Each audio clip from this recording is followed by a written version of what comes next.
मित्रांनो, तुमचं पुन्हा एकदा GB स्टोरी टेलर या यूट्यूब चॅनलवर स्वागत आहे. आजच्या आपल्या गोष्टीचं नाव आहे सापळा. लेखक के. पण गोष्ट सुरू करण्याआधी जर कोणी या चॅनलवर पहिल्यांदाच आलेले असाल तर त्यांनी ह्या चॅनलला सबस्क्राईब करायला विसरू नका. चला तर मग अजिबात वेळ न घालवता गोष्टीला सुरुवात करूया.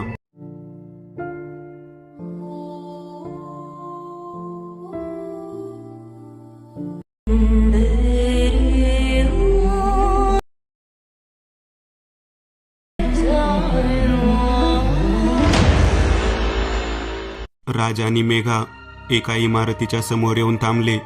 राज आणि मेघा बाईकवरून उतरले आणि समोर गेटजवळ उभ्या असलेल्या एजंटने त्याला हात केला. या साहेब, ॲड्रेस शोधायला काही प्रॉब्लेम नाही ना झाला? एजंटने विचारलं. नाही, राज म्हणाला. इमारत तशी जुनी आहे, 2004चं बांधकाम आहे, पण अजूनही सॉलिड आहे. लिफ्ट पण आहे, 24 तास पाणी आणि लाईट. तसंच इथून 15 मिनिटाच्या अंतरावर लागणाऱ्या सगळ्या गोष्टी मिळतील असा स्पॉट आहे. एजंट आता त्यांना 3ऱ्या मजल्यावर घेऊन आला. 3ऱ्या मजल्यावरचे बहुतेक फ्लॅट बंदच दिसत होते. लोक राहत असावेत, पण दारातून बंद होती. फ्लॅट 303चं दार उघडत त्या तिघांनी आत प्रवेश केला. आत शिरल्या मेघाला काही योग्य वाटत नव्हतं. तिचा चेहरा पडलेलाच होता. फ्लॅटच्या आत मेघाला का कुणास ठाऊक आत येताच विचित्र वाटू लागलं. एक घुसमट व्हावी तशी नकारात्मकता तिला लगेच जाणवली. तिला या गोष्टी लगेच समजायच्या, पण राजला काहीही तसं फील झालं नाही. हे बघा, हे किचन, हे बेडरूम आणि इकडे बाथरूम आणि वॉशरूम, एजंट सांगत होता. फ्लॅट तसा वेल मेंटेन दिसत होता, त्यामुळे राजला पहिल्या नजरेत हा फ्लॅट आवडला होता. भाड्याचं काय? राजने विचारलं. तेच मी म्हणालो तसं 5,000, डिपॉझिट 15,000, एजंट म्हणाला. आणि फ्लॅट विकत घ्यायचा असेल तर? राजने विचारलं. मेघाने त्याच्याकडे बघितलं. तसं विक्रीचं म्हणाले तर या एरियात रेट चालू आहे 25, पण रिसेल आहे म्हणून 16पर्यंत मालक हा फ्लॅट द्यायला तयार होईल, एजंट म्हणाला. ओ ठीक आहे, आता सध्या भाड्याचं बोलू आपण. विकत घेण्याबद्दल मलाही बजेट बघावं लागेल, राज म्हणाला. हरकत नाही, मग कधी करायचं ॲग्रीमेंट? एजंटने विचारलं. एक्सक्यूज मी, त्याआधी आम्ही दोघे जरा एकांतात बोलू का? मेघा मध्येच म्हणाली. हो, नो प्रॉब्लेम, असं म्हणत एजंट बाहेर गेला. राज, मला हा फ्लॅट बरोबर वाटत नाहीये, काहीतरी विचित्रच वाटतंय, मेघा म्हणाली. अगं तसं काही नसतं, तो हॉरर पिक्चर बघणं बंद कर. मला तर तसं काही जाणवत नाही, खूप मस्त वाटतंय, राज म्हणाला. अरे पण दुसरा फ्लॅट बघून आपण, इथं मला नकारात्मकता जाणवत आहे, मेघा म्हणाली. अगं मला एक सांग, बाकी आपण गेली 1 महिना फ्लॅट्स बघतोय, आपल्या बजेटमध्ये एकतरी फ्लॅट आहे का? त्यात यावर्षी पगारवाढीची शक्यता मावळली आहे, कंपनी लॉसमध्ये आहे माझी, आणि आपण सध्या जिथं राहतोय तिथं किती प्रॉब्लेम आहेत. चाळीतील 10 बाय 10ची खोली, त्यात वॉशरूमसाठी बाहेर जावं लागते. मला तुला अशा जागेत नाही ठेवायचं. त्यात तुझी तब्येत खराब झाली. आपलं लग्न होऊन 1 महिना होत आलाय, पण अजूनही आपल्यात काही घडलं नाही, जस्ट बिकॉज तुझी तब्येत खराब आहे, तिथल्या अस्वच्छ जागेमुळे, राज तिला समजावू लागला. अरे हो, पण मी करीन ॲडजस्ट. मी तुला काही म्हणाले आहे का? मेघा म्हणाली. हे बघ, आपण त्या चाळीतून जोवर निघत नाही तोवर आपली प्रगती होणार नाही. फक्त 1 वर्ष इथे ॲडजस्ट कर. आपण 11 महिन्यांनी जागा बदलू. मी नवीन जॉब शोधीन तोवर, पण मी त्या चाळीत नाही राहू शकत प्लीज, तो म्हणाला. मनावर दगड ठेवत तिने होकार दिला. एजंट आत आला. कांबळे साहेब, ॲग्रीमेंट उद्याचं करू. मी डिपॉझिटचा चेक आणि 1 महिन्याचं भाडं ॲडव्हान्स देतो, राज म्हणाला. चालतंय की, एजंट खुश झाला. ते आता तिथून बाहेर निघाले. फ्लॅटच्या हॉलच्या मधोमध एक खांब होता, त्यावर मेघाची नजर पडली. गोलाकार असा तो 1.5 फूट व्यासाचा सिमेंटचा खांब खोलीच्या मधोमध का होता, हा प्रश्नही तिला पडला. खांबाच्या वर आलिशा लव मॉम असं कोरलेलं दिसत होतं, पण पांढऱ्या खांबाला रंग दिल्यामुळे ते प्रथमदर्शनी क्लिअर दिसलं नव्हतं. ती तिथून निघून राजसोबत बाहेर आली. ते तिथून घरी आले. राजने पैशाची सोय करून दुसऱ्या दिवशी ॲग्रीमेंट फायनल केलं. चाळीतला संसार उचलून आता ते तळेगावला असलेल्या त्या फ्लॅटमध्ये राहायला आले. दुपारी टेम्पोतून सामान उतरवून त्यांनी फ्लॅटमध्ये आणलं. रात्रीपर्यंत आवराआवरी करण्यातच वेळ गेला होता. दोघेही थकले होते, त्यामुळे तसेच झोपी गेले. दुसऱ्या दिवशी सकाळी राजला जाग आली. मेघा किचनमध्ये असावी, कारण किचनमधून बोलण्याचा आवाज येत होता. डोळे चोळत तो उठला आणि बेडरूमच्या दारापर्यंत येऊन पोहोचला. इतक्यात खोलीला लागून असलेल्या बाथरूमचं दार उघडून मेघा डोक्याला टॉवेल बांधून बाहेर येताना त्याला दिसली. तू इथं आहेस? मग किचनमध्ये कोण बोलत होतं? त्याने कान किचनच्या दिशेला टवकारले. आता किचनमधून कसला आवाज ऐकू येत नव्हता. काय झालं? तिने चमत्कारिकरित्या त्याच्याकडे बघितलं. नाही, काही नाही, असंच झोपेत होतो ना मी, म्हणून मला आवाज ऐकू आला तुझा. तिनेही फार विचार केला नाही आणि ती किचनमध्ये गेली. स्वयंपाक करून तिने त्याचा डब्बा भरला. तो बाथरूममध्ये आंघोळ करत होता. दारावर कोणीतरी नॉक केलं. आलो आलो, त्याने आतूनच आवाज दिला, पण त्यानंतर कोणीतरी पुन्हा नॉक केलं. अगं हो ना, आलोच बाहेर, राज म्हणाला. त्याला वाटत होतं की बाहेरून मेघा दार वाजवत आहे, पण बाहेरून कोणीतरी नॉक करतच होतं. तो बाथरूममधून बाहेर आला. बाहेर कोणी नव्हतं. मेघा, हे काय? किती वेळा नॉक करतेस दारावर? तो किचनमध्ये येत म्हणाला. मी तर किचनमधून हललेली नाही, ती म्हणाली. तो विचारात पडला आणि तसाच आवरायला निघून गेला. आतापर्यंत 2 वेळा त्याला असे भास झाले होते.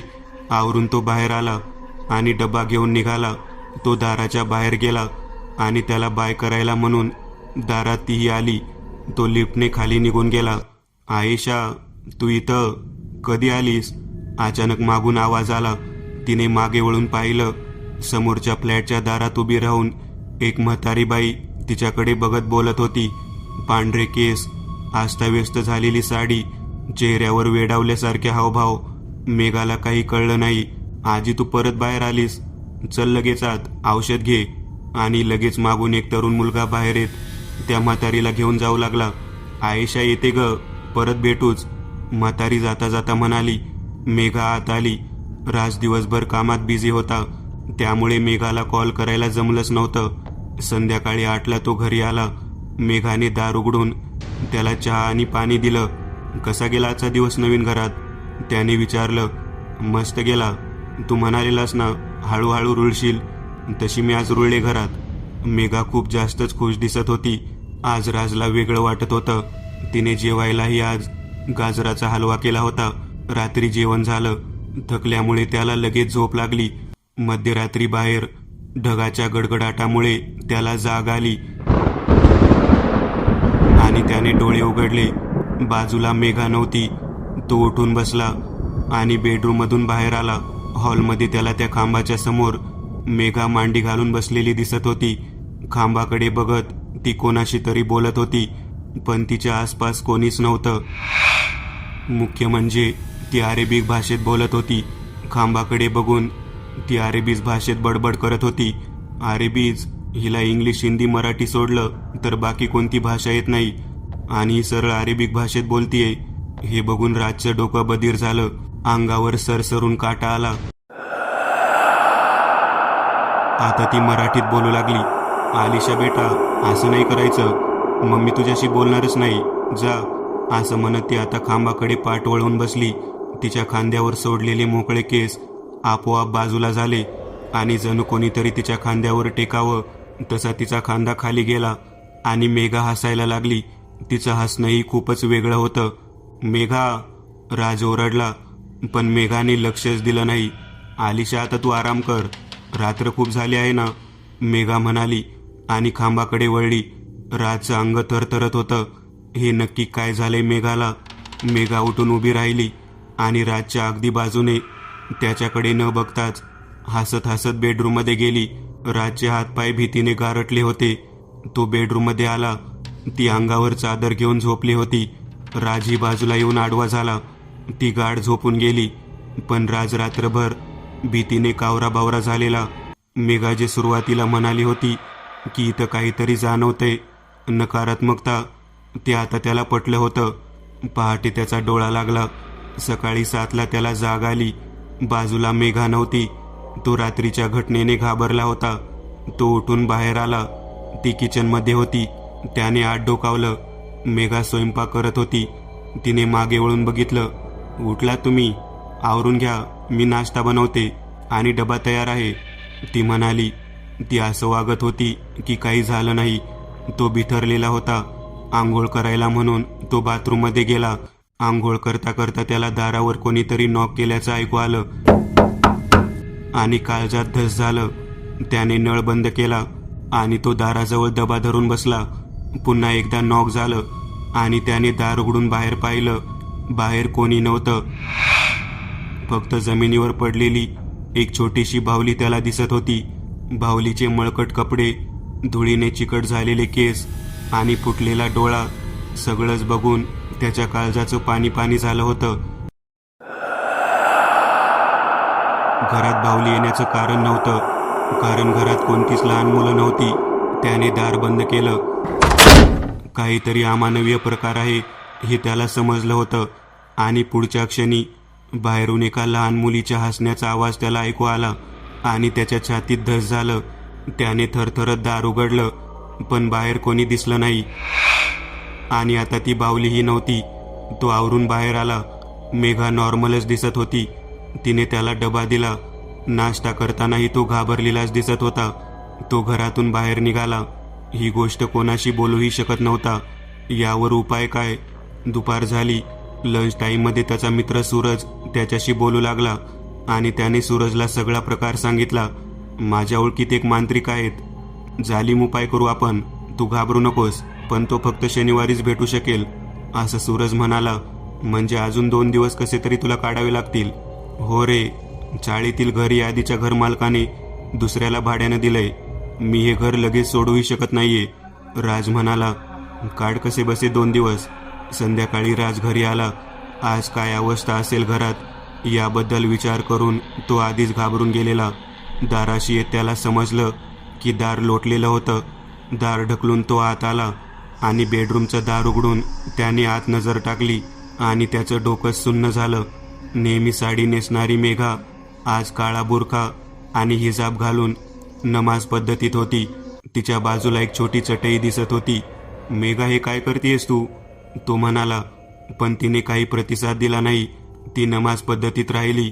त्याने खोलीचं दार बंद केलं आणि तो बाहेर आला. मोबाईलवर सूरजचा नंबर डायल केला. सूरज, अरे हिची अवस्था बिकट आहे. ती आता थेट नमाज पाडत आहे. काय? एक काम करतो, त्या मांत्रिकाला मी फोन करतो. रिक्वेस्ट करून आज त्याला तिथेच घेऊन येतो. प्लीज यार, मला खूप भीती वाटत आहे. काहीतरी कर, राज म्हणाला आणि फोन ठेवून दिला. त्याची नजर सहज किचनमध्ये गेली आणि त्याच्या तोंडून एक किंकाळी बाहेर पडली. किचनच्या ओट्यावर कोंबडी कापून टाकलेली होती. कोंबडीच्या पिसांनी सगळं किचन भरलेलं होतं. नशीब देवाचे फोटो वगैरे घरात नव्हते, नाहीतर तिने त्याचं काय केलं असतं कोणास ठाऊक. राजच्या कानाच्या मागून अचानक एक लहान मुलीच्या हसण्याचा आवाज ऐकू आला आणि राजने मागे वळून बघितलं. मागे कोणी नव्हतं, पण काही अंतरावर हॉलच्या त्या पिल्लरच्या जवळ एक बाहुली पडलेली होती.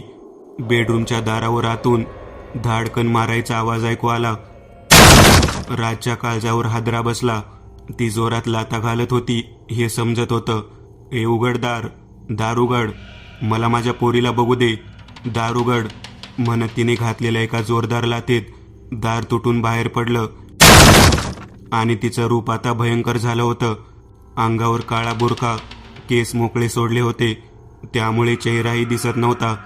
केस बाजूला करत तिने त्याच्याकडे बघितलं. तिचे डोळे पांढरे पडले होते. चेहऱ्यावर एक वेडावल्यासारखं हास्य होतं. अचानक तिने त्याच्या मागे नजर स्थिरावली. त्यानेही ती बघत असलेल्या जागी नजर वळवली आणि आता मात्र त्याची बोबडीच वळली. खांबाच्या आडून एक लहान मुलगी पाठमोरी उभी असलेली त्याला दिसत होती. त्याचे पाय आपोआप दरवाजाकडे धावू लागले आणि तो जीव मुठीत घेऊन दारातून बाहेर पडला आणि दार बंद करून घेतलं. ती आली आहे परत. हो, आयशा आली आहे. मागून कोणीतरी खांद्यावर हात ठेवला आणि राजचा हार्ट फेल होता होता राहिला. मागे वळून पाहिलं तर तीच शेजारी राहणारी म्हातारी होती.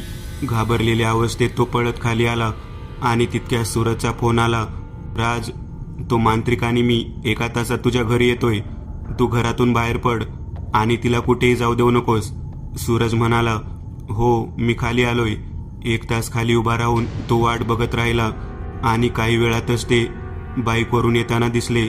मागे एक साधारण असा माणूस बसलेला होता.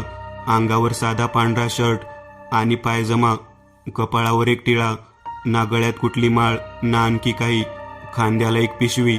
ते बाईकवरून उतरले. हेच ते महाराज. राजने नमस्कार केला. प्लीज तिला वाचवा, परिस्थिती हाताबाहेर चालली आहे. राज म्हणाला, चला आपण वर जाऊन बघू. तिघेही वर आले. दाराची कडी काढत राजने सावधपणे दार उघडलं. राज, त्याच्या मागे मांत्रिक आणि सूरज असे तिघे आत आले. या खांबातच काहीतरी आहे गुरुजी. मला इथं एक पोरगी दिसली आणि काल रात्री मेघा याच खांबाशी येऊन बडबड करत होती. मांत्रिक खांबाशी आला आणि त्याने खांबावर हात ठेवला. 3 सेकंदात त्याने हात झटका देत मागे घेतला. याच खांबातून नकारात्मकता या घरात पसरलेली आहे. या खांबात एक अतृप्त आत्मा आहे. मांत्रिक म्हणाला. आता ते चालत बेडरूम जवळ आले. आतमध्ये मेघा नव्हती. तिथून किचनकडे ते तिघे चालू लागले. मांत्रिकाने दोघांना बाजूला करत आत डोकावलं आणि बिभत्स्य दृश्य त्यांच्या नजरेला पडलं. कच्ची कोंबडी मेघा जनावरासारखी खात होती. डोळे पांढरे करत तिने वर फिरवले होते. मांत्रिकाने खांद्याला लावलेल्या पिशवीतून एक कुंकवाची पुडी काढली. पुडीतील कुंकू मुठीत धरत त्याने मंत्र म्हणत आत प्रवेश केला आणि तिच्या अंगावर उधळलं आणि ती एका वेगळ्या स्त्रीच्या आवाजात किंचाळू लागली. हातातली अर्धवट खाल्लेली कोंबडी तिने बाजूला फेकली आणि ती जमिनीवर गडाबडा लोळू लागली. मांत्रिकाने पिशवीतून काळा चाबूक काढला आणि तिच्यावर 1-2 फटके मारले. ती विवळू लागली आणि जागीच अशक्त होऊन पडून राहिली. हिला बाहेर घेऊन या त्या खांबाजवळ. मांत्रिक बाहेर आला. राज आणि सूरजने तिला उचलून बाहेर आणलं, पण त्यांना सतत असं जाणवत होतं की किचनमध्ये कोणीतरी आजूबाजूला आहे. खांबाजवळ मांत्रिकाने एक मोठं वर्तुळ त्या खांबाभोवती आखलं होतं. त्याच वर्तुळात तिला बसवलं. तुम्ही दोघे बाहेर थांबा या वर्तुळाच्या, मांत्रिक म्हणाला आणि त्याने तिच्यावर मंत्रवत कुंकू टाकत मंत्र म्हणायला सुरुवात केली. मध्ये मध्ये तो त्या खांबालाही कुंकू लावत होता. बोल, कोण आहेस तू? बोल, आणि का धरला आहेस हिला? मांत्रिकाने चाबूक तिच्यावर मारत विचारलं. आयेशा आहे मी. मला हिचं शरीर हवंय. माझ्या पोरीला मला भेटायचं आहे. तिच्याजवळ राहायचं आहे मला. ती एका वेगळ्याच आवाजात बोलत होती. सोडीचा पिच्छा, नाहीतर जाळून टाकीन तुला, असं म्हणत त्याने अजून 3 चाबूक तिच्यावर मारले. ती विवळू लागली. नाही सोडणार. आता मांत्रिक खांबाजवळ आला आणि त्याने खांबावर चाबूक मारायला सुरुवात केली आणि आता मात्र मेघा तडफडू लागली. नको मारूस माझ्या पोरीला, असं म्हणत ती ओरडू लागली आणि वर्तुळाच्या बाहेर यायचा प्रयत्न करू लागली. मांत्रिकाने आता खांबावर फटके मारणं सुरूच ठेवलं आणि मेघाच्या ओरडण्याच्या आवाजात एका लहान मुलीच्या किंचाळण्याचा स्वरही एकत्रित होऊन ऐकू येत होता. राजने खांबाकडे बघितलं आणि त्याचं डोकं सुन्न झालं. खांबातून आता आपोआप पाणी बाहेर येत होतं. तिला मारू नकोस, मी सोडते हिचं शरीर, पण पोरीला नको मारूस. परत इथं यायचं नाही, कळलं का? समोरच्या खिडकीतून निघून जायचं कायमचं. नाही येणार, जाते मी. पुढच्या क्षणी समोर असलेल्या बंद खिडकीची काच आपोआप फुटली आणि मेघा जमिनीवर कोसळली. मांत्रिकाने त्या खांबाभोवती एक मंत्रवत असा धागा गुंडाळून घेतला आणि खांबाच्या आतून एका लहान मुलीच्या रडण्याचा आवाज आता स्पष्टपणे ऐकू येत होता. खांबाभोवती धागा गुंडाळत त्याने दुसरा एक धागा मेघाच्या हातात बांधला. आता पुढच्या क्षणी सगळं शांत झालं. आता घाबरायचं काही कारण नाही. तुमची बायको सुरक्षित आहे, मांत्रिक म्हणाला. राजने मेघाला त्या वर्तुळातून बाहेर काढलं आणि उचलून तो तिला बेडरूममध्ये घेऊन गेला. बेडरूमचं दार बंद करत तो बाहेर आला. आता काळजीचं काही कारण नाही. आता तुमची बायको सुरक्षित आहे, पण माझं ऐकाल तर या घरात आता राहू नका. इथे एका लहान मुलीचा आणि तिच्या आईचा आत्मा भटकत आहे. कोणतीही नवविवाहित स्त्री या घरात आली तर तिला भूतबाधा होणार हे नक्की. खूपच अशुभ जागा आहे ही. त्यामुळे माझं ऐकाल तर लवकरात लवकर इथून बाहेर निघा, मांत्रिक म्हणाला. मी आजच इथून निघीन. मांत्रिक पैसे घेऊन तिथून निघून गेला. सूरज आणि राज आता खाली आले. आता काळजी करू नकोस, आता वहिनी सुरक्षित आहे. माझं ऐकशील तर आता वेळ घालवू नकोस. माझ्या बिल्डिंगमध्ये खोली रिकामी आहे. तो घरमालक मला कालच विचारत होता, एखादे भाडेकरू असेल तर सांग. अरे पण एवढं सगळं सामान शिफ्ट करायला वेळ तर लागेलच ना. एक काम कर, आता आवश्यक गोष्टी आहेत तेवढ्या बरोबर घे. वहिनीला सोबत घेऊन त्या रूममध्ये शिफ्ट हो. बाकीचे सामान आपण फार फार तर उद्या घ्यायला येऊ. सूरज म्हणाला. चालेल. राज तयार झाला. मी एक काम करतो, तुझ्या घरमालकाशी बोलून घेतो लगेच. तू तयार राहा वहिनीला घेऊन. तासाभरात मी रिक्षा घेऊन येतो, मग आपण सोबतच जाऊ. सूरज म्हणाला. ओके. सूरज निघून गेला. राज वरती आला. मेघा शुद्धीवर आली होती. आता कसं वाटतंय? डोकं जड झालंय. काल रात्रीपासून ते आतापर्यंत मला काही आठवत नाहीये. माझ्या अंगावरही रक्त कसलं? नक्की काय झालं इथं? मेघा म्हणाली. आपण इथून जातोय, तू तयार हो. सगळं सांगीन तुला, पण आता नाही. बरं म्हणत ती आंघोळ करायला बाथरूममध्ये गेली. काही वेळातच ती तयार होऊन बाहेर आली. आवश्यक सामान घेऊन ते तिथून फ्लॅट बंद करून बाहेर आले. तोपर्यंत सूरजही खाली आला होता. सूरजने तिथल्या घरमालकांशी बोलून घेतलं होतं. आता ते तिथल्या रूममध्येच राहायला आले होते. आजची रात्र जरा शांत शांत वाटत होती. राज आणि मेघा गाढ झोपेत होते. 2 रूमचं ते घर होतं. झोपायच्या खोलीच्या दाराच्या फटीतून कोणीतरी आत डोकावत दोघांना बघत होतं. मेघाचे डोळे बंद होते आणि चेहऱ्यावर एक स्मित हास्य उमटलं होतं. तिने डोळे उघडले आणि दाराकडे बघितलं. दार उघडून एक लहान मुलगी हातात एक बाहुली घेऊन तिच्या जवळ आली आणि तिच्या कुशीत येऊन झोपली. राजला मात्र या गोष्टीचा लवलेशही नव्हता. जुन्या फ्लॅटच्या खांबाला बांधलेला दोरा तुटून खाली पडलेला होता आणि बेडरूममधून एका स्त्रीच्या रडण्याचा आवाज ऐकू येत होता. राज, राज, कुठेस तू राज? मला भीती वाटते इथं राज. आरशात बघत मेघा रडत होती. मी एक नवीन चॅनल ओपन करत आहे. त्यावर तुम्हाला ॲनिमेटेड हॉरर स्टोरीज पाहायला मिळतील. त्या चॅनलची लिंक या व्हिडिओच्या डिस्क्रिप्शनमध्ये दिलेली आहे. चॅनलला सबस्क्राईब करायला विसरू नका. मित्रांनो, आज पुरतं एवढंच. तुम्हाला जर काही गोष्ट आवडली असेल तर नक्की लाईक करा. तुमच्यापैकी बरेचसे जण व्हिडिओ लाईक न करताच पळून जातात, पण हा जर व्हिडिओ तुम्ही लाईक केला तर मला जरा बरं वाटेल आणि असेच भारी भारी व्हिडिओ बनवायची माझ्यात एनर्जी येईल. त्यामुळे नक्की लाईक करा. आणि अजूनही कोणी या चॅनलला सबस्क्राईब केलेलं नसाल तर लगेच सबस्क्राईब करून टाका. आणि बाजूची घंटी ती मात्र दाबायला विसरू नका. देवाची घंटी आहे ती. चला तर मग पुन्हा भेटूया अशीच एक आगळी वेगळी गोष्ट घेऊन पुढच्या भागात.